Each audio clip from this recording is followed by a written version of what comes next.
Elle, en revanche, elle doit prendre du thé parce qu'elle est toujours très excitée. Voici Valentine. Bonjour Valentine. Allez, les copains, vous ne pouvez pas savoir comme je suis contente d'être avec vous ce matin. Mais parce nous qu'en donc. fait, ben oui, je suis nantaise, hein, c'est pas un secret. Non. Et je suis partie lundi, mais je viens juste d'arriver dans les studios. Voilà. Et bah, contre toute attente, dans la gare, je me suis amusée comme une petite folle. C'est pas vrai. Vous savez pas ce que j'ai fait? J'ai Allez-y. joué à la Macron Game. Alors, c'est Vous quoi? savez, ce petit jeu qui consiste à reconnaître dans la gare ceux qui ont réussi dans la vie et ceux qui ne sont rien. Et bien, c'est très facile. En fait, ceux qui ont réussi dans la vie sont ceux qui montent dans les wagons et ceux qui sont rien sont ceux qui restent à l'entrée à tendre la main à côté de leur chien. Bon, c'est un petit jeu très sympa, mais il n'y a rien à gagner. Non. Juste à part de juger gratuitement les autres sur leur apparence. Mais bon, c'est sympa, on se marre bien. Sacré mot croûte.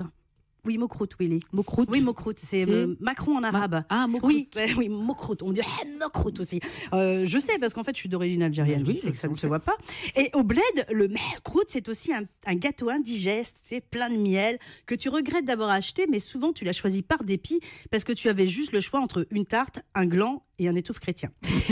Eh bien, figurez-vous que cette semaine, je me suis trouvé un point commun avec le petit mokrout. Oui, comme lui, j'adore sucrer. Moi, je sucre tout. Hein. Même trop. Voilà, trop. Même ma purée, moi, j'y vais.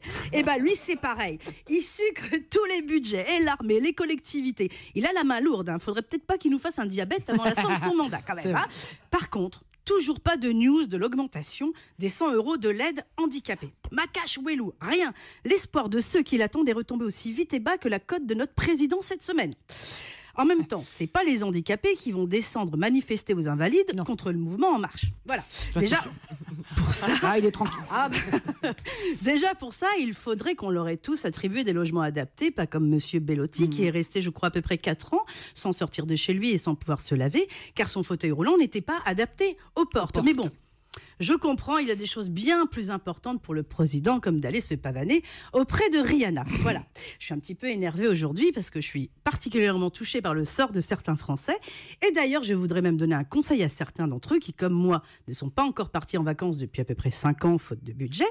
Oui, tout le monde n'a pas la chance de se faire muter au PSG. Eh bien voilà, chers Français, évitez de partir dans des destinations trop chères. Évitez de partir en France. Ah bah oui, non, c'est inabordable. Choisissez plutôt les Seychelles. Oui. Voilà, beaucoup plus simple. Plus abordable. Et surtout, si vous y allez, n'oubliez pas de m'envoyer une petite carte postale à Improbable Valentine sur Europe 1.